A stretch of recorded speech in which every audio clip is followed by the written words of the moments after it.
nice smile. You may proceed. Thank you. How are you? Good Blessed. afternoon, good morning to my colleagues, to the people of the territory, to the testifiers.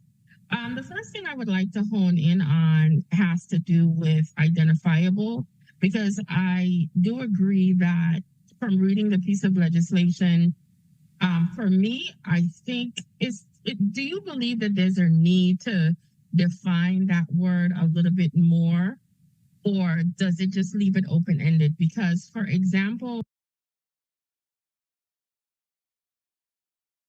in this day and age, you heard some of my colleagues spoke about deep fake videos.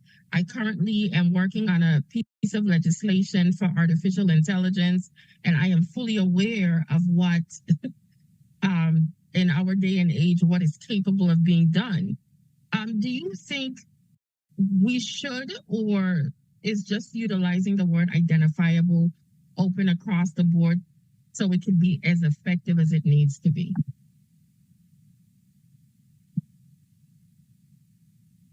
Any one of the testifiers could respond to that. Identify someone. From the Department of Justice, he can share his thoughts. Hi, thank you, Senator. Good morning. I hope you're well. Identifiable. So again, I put this bill in front of a group of attorneys, criminal attorneys, and the way that this seems to contemplate is that you'd actually have a victim who would report the crime that his or her image has been put out into the world in a malicious way. So that person, by nature, our thought process was in looking at the bill that they would be able to identify themselves in the photograph, either from the photograph itself or from the information that's displayed in connection with the image. Okay. The reason why I brought that up, like, for example, if somebody were to crop out the head and they just have a body, but that individual is saying, this is my body, and could a person potentially get away with saying, well, I didn't know who it was, I was just circulating something? Because that's why I keep saying identifiable, because I don't want us to be in a situation where victims are now being forced to defend themselves to prove that it is them when other people might be aware, or do you see that as just a loophole? That's where my concern with that was. If you feel that it's adequate, I fully under thoughts. The other question I wanted to ask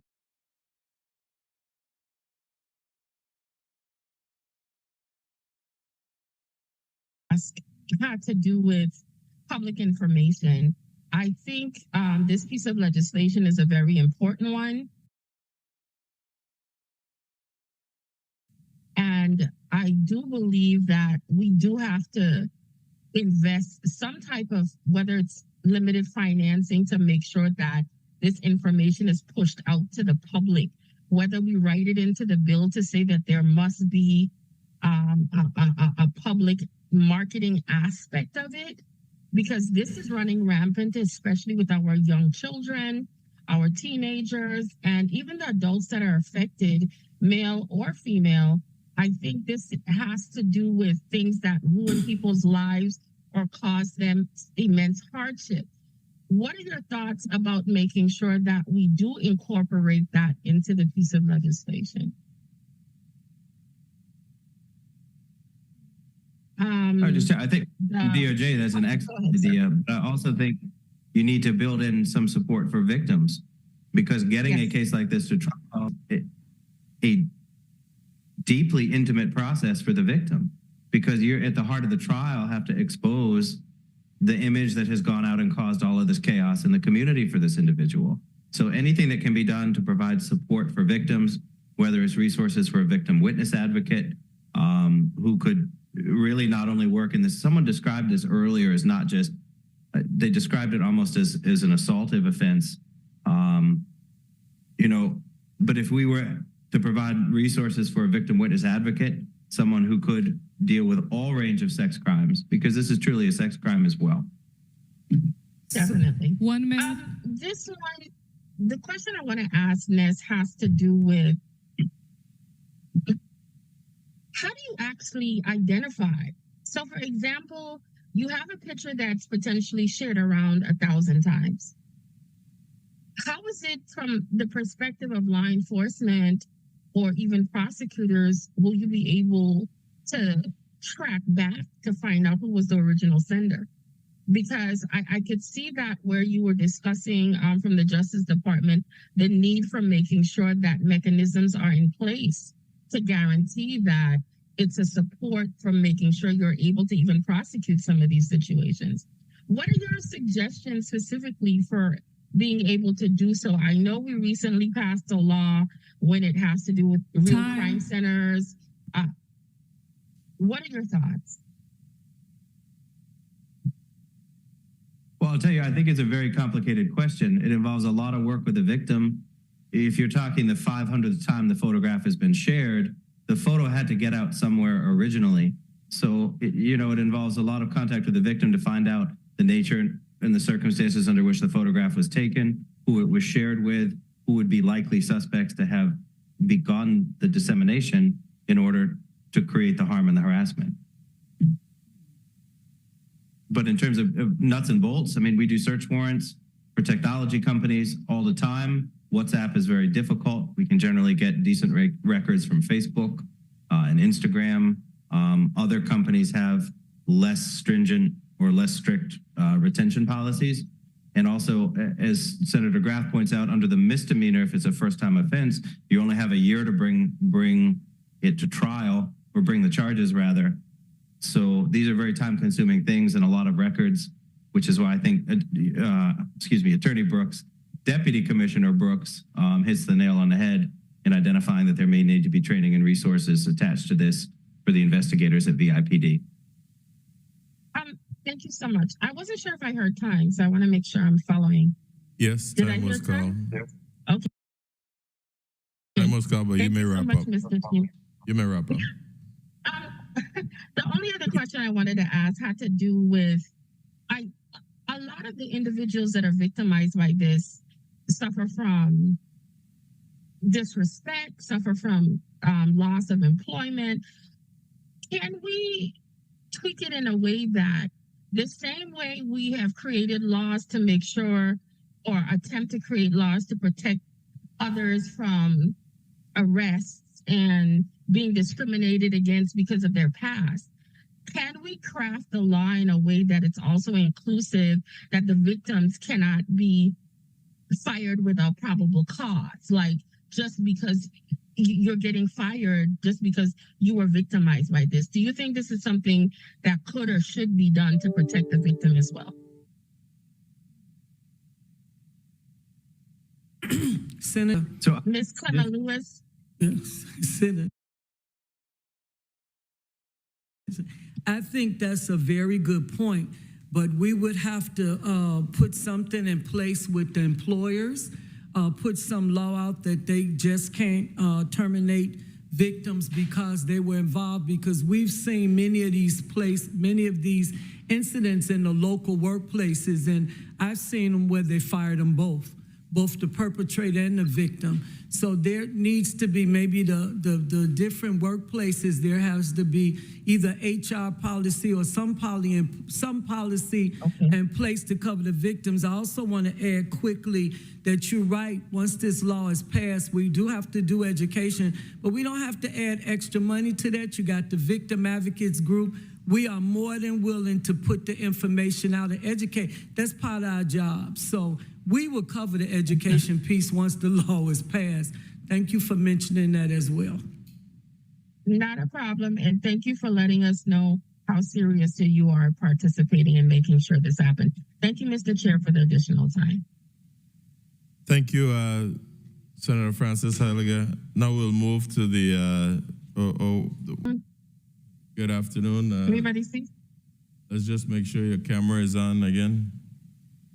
We're not seeing you here. just yet.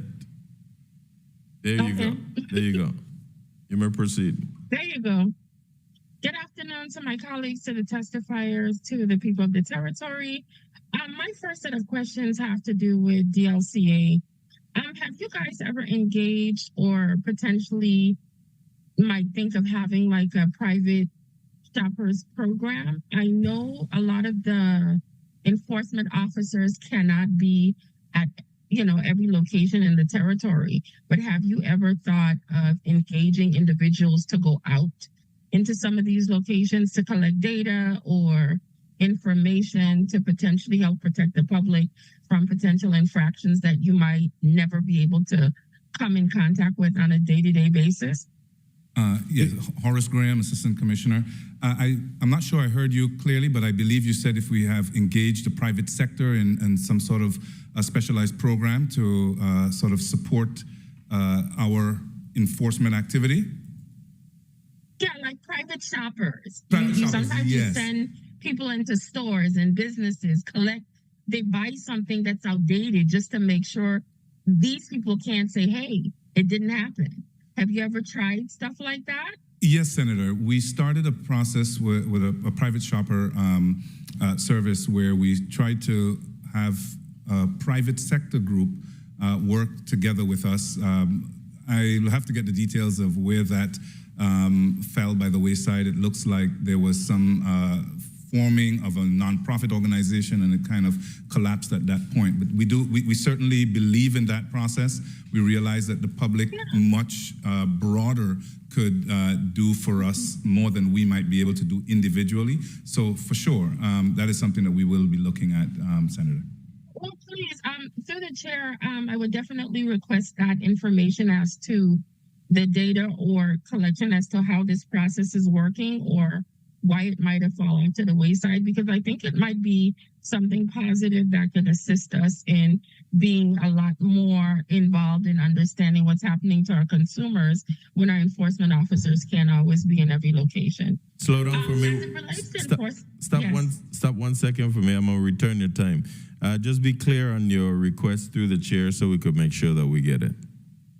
What are you requesting? What I'm requesting is data and or information about the private shoppers program that Mr. Graham referenced, stating that they have already started and it might have fallen along the wayside, and he could provide some information as to its status. Thank you. Are you clear on that, Assistant Commissioner? Yes. Okay. You may proceed. Thank you. As it relates to how often does law enforcement officers get called out after hours? Because there's always a situation where, it's one thing to be working 8 to 5. We know the police officers are around the clock. But when it comes to our enforcement peace officers, when businesses are open after hours, we know taxis are out all hours of the night, sometimes servicing the public. How does that aspect work for those that are not police officers? Wilbur Francis, Director of Enforcement, DLCA. When we do have overtime funds available, then we deploy our officers to make sure that we're capturing some of the business activities that's transpiring after hours. Yes.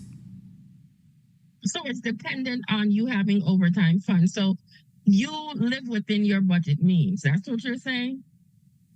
Basically, Essentially. yes. Oh, okay. Mr. Graham? I concur with Director Francis. We do.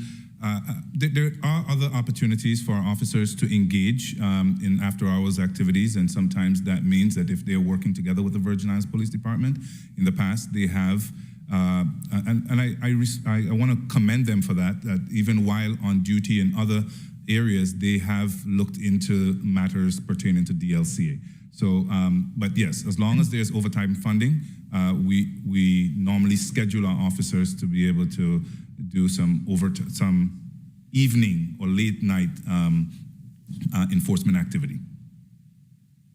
Oh, well, that's what we might have to look into that. Or have you guys looked at the scheduling of your officers? Because a lot of these businesses, or some of these businesses, are not just limited to daytime. So what I'm understanding is that there might be a pocket of things happening in evening type businesses that might not get any type of policing because of what you're saying, budget. But have you ever looked into scheduling to make sure, for example, you might have the bulk of the officers working during the daytime, but you still have officers that are scheduled to work in the evening to police businesses that are open after normal business hours? Well, but Francis, Department of Licensing and Consumer Affairs, we don't have a bulk of officers anywhere, first and foremost. Secondly, the One Let me officers. correct that. When I say bulk of officers, I mean the ones you do have. So if you have 10, the bulk of them could say 8. If you have 5, the bulk of them could be 4. Understood. That is what I was referencing. Understood, Senator. And another point is that our officers are guided. They fall under contract, and so their CBA speaks to certain hours, and then the hours after that being provided or paid to them through overtime funds, which starts at, it goes up until time and a half up until 8 o'clock, and then double time after that, and then on holidays as well. So it boils down to a funding issue. Want to tap on, maybe it boils down to adjustment of our society.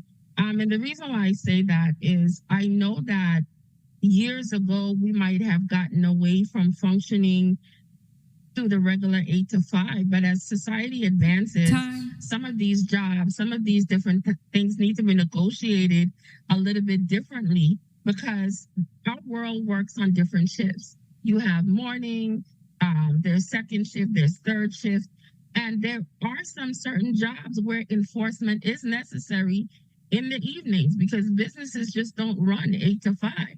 So maybe that's not something you can handle. Maybe that's something we might have to deal with from a government standpoint, from negotiating of contracts, dealing with unions, etc. But I think we need to do a little bit better job in making sure that holistically these businesses are patrolled at different types of hours. Senator, The other is it question I possible? wanted to ask quickly, I saw Miss Bernice, did you wanted to say something? I saw you grab your mic at one point. No, Senator. Okay. When it comes to the collection of fines, what is your actual collection rate? It's one thing to write a ticket and say you wrote a ticket for $100,000 worth of tickets. What is your actual collection rate? Do you collect the majority of it? Do you get 80%? And how does that work? And if someone does not pay a fine, what are the consequences and how do you handle that? And that could be for all of you on the panel. Director Harris, Department of Health, Division of Environmental Health. So once a fine is issued to an establishment owner, we have 30 days. The establishment owner has 30 days to pay the fine. After that, the enforcement officers goes out and issue them a cease and desist until they come in and pay the fine. Okay, I understand the procedure, but what is your collection rate? Does anyone know what is your normal collection rate outside of you having to do cease and desist? Because I hear a lot of times where people would put out fines and give people fines, and then some people just ignore them. You're saying you might not have officers to always go back. Do you have a 100% follow-through rate of going back to locations that you have given fines to say, well, listen, you are going to get a cease and desist? I need to get some kind of information. I understand the procedure, but what is your actual collection rate Yes, when Senator. it comes to getting these fines paid? Senator Horace Graham, Assistant Commissioner, Department of Licensing and Consumer Affairs. Currently, as we reported, our collection rate for fiscal year 2023 for citations issued through the Enforcement Division stands at about 18%. I know that seems quite abysmal, but 18% of cite issued were collected upon. In 2024, through increased enforcement review, increased enforcement activity, returning to some of these previously issued citations, and some more aggressive approaches, the department is currently seeing for the first quarter a 41% collection rate. It's a good improvement. I'm not sure if I heard time because I want to stay within my timeline. Did I Yes. hear time? Yes, long ago. But I know you're Oh, online, I so I am so allow you. sorry. You may wrap it up. I do apologize, but thank you, Mr. Chair, for indulging me, and I will continue to listen. You don't have a wrap up? If you have one more, you could go ahead. Oh, thank you. Well, if someone, when you just shared with me your increase from 18% to 41% for collections, what is the status of those businesses you are not able to collect from? Because that would mean, based on what, for example, what the other gentleman said, they might say cease and assist. So are you saying the other 59 businesses are closed? Are they shut down Wilbur Francis, Department of until they pay those fines? Wilbur Francis, Department of Licensing and Consumer Affairs, that the remaining percentage that's missing makes up a lot of individuals and or entities operating without a valid business license. And so currently, we don't have any teeth to say we can issue a cease and desist to a business and or any automatic shutdown powers. And that's why we have a large amount of funds out there that needs to be collected on. Well, thank you for expounding on that, because then that falls into the realm of the Senate, where we might potentially have to improve the laws so you can have that teeth, so you can execute your job better. So thank you, Mr. Chair, for allowing me this additional time. Thank you, Senator. But I can't accept that last response. Thank you. The question I would like to ask is directed to the Taxi Cab Commission. In regards to your enforcement officers, how many do you currently have? I think it was 2 or 3 the last time you said. Bernice Gums, Executive Director of the Taxi Cab Commission, 2 on the island of St. Thomas. Okay, 2 of them. And in regards to your need, why isn't there any on St. Croix, number 1? And number 2, I would like to know, in collections wise, have you seen any significant improvements since they've been back? Because I know they were reassigned to the COVID task force and they're now back under licensing and consumer affairs. What improvements have you seen collections wise when it comes to fees? Because, you know, when they were gone, we were hearing there was a lot of infractions happening and nobody was there to monitor.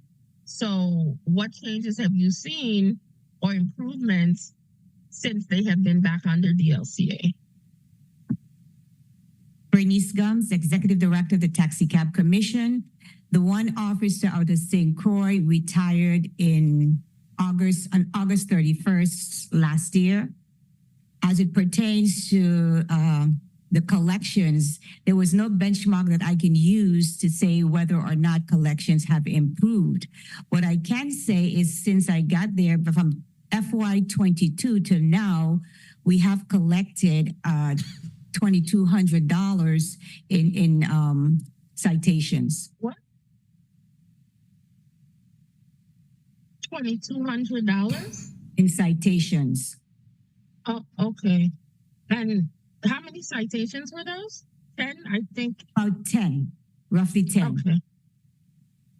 And out of the 5,000 plus taxis that are registered, do you keep an account of who's actively out taxiing versus who just have licenses? Because then I could get some kind of idea, you know, if 3,000 are out, so you would say, well, only 10 infractions for that kind of seems a little bit off. So I'm trying to understand how many are active versus non-active who are holding medallions. So the Bernice Gums, Executive Director of the Taxi Cab Commission, there is not an active listing of that. A Excel spreadsheet was started, but lack of manpower to input and update that spreadsheet, everything stopped. So it's not accurate at this time. Okay, well, I would hope that that is something that with financing you guys would be able to get into and give us a detailed outline, because having 5,000 plus medallions, but then it might have 3,500 who are active versus those that just have the medallion. I think that's important, because then you could look at the ratio as to whether we're improving or not improving when it comes to infractions, or how we could target these taxi drivers, whether it's for additional training, education, whatever the case is, but across the board. But thank you for that information, Mr. Chair. But I am going to ask through the chair, can we get a listing of the taxi medallions, the listing of taxi medallion holders in the territory? Is that something can be provided to us? Bernice Gums, Executive Director of the Taxi Cab Commission. It is a listing that would take some time, because everything that we do is a pen and paper operation. So there's no defined listing that outlines all of that. Well, you stated it's over 5,000, so I assume you did have a database so you're saying you don't have that? So again, you don't have a defined database. So you go on, Okay. How can I best say it? You have, as they come in, and it's something that I'm working on, but been distracted or taken away to complete other assignments and getting it done. So you'll be looking at the active and inactive medallions and lessees and lessors. Oh, okay. Well, I do hope this is important information and how it's being tracked and registered for the Taxi Cab Commission. And whether through the hearings this year for the budget hearing, I would suggest that you guys request some funding to get that done if you're saying you don't have the monies to do that. Because for us to have accurate data when it comes to our taxis, I think it's very, very important. So, Mr. Chair, I want to thank you for giving me the additional time. Thank you, Senator. Mr. Chairman. Assistant Commissioner, you want to respond? Yes, sir. Thank you. So the question was,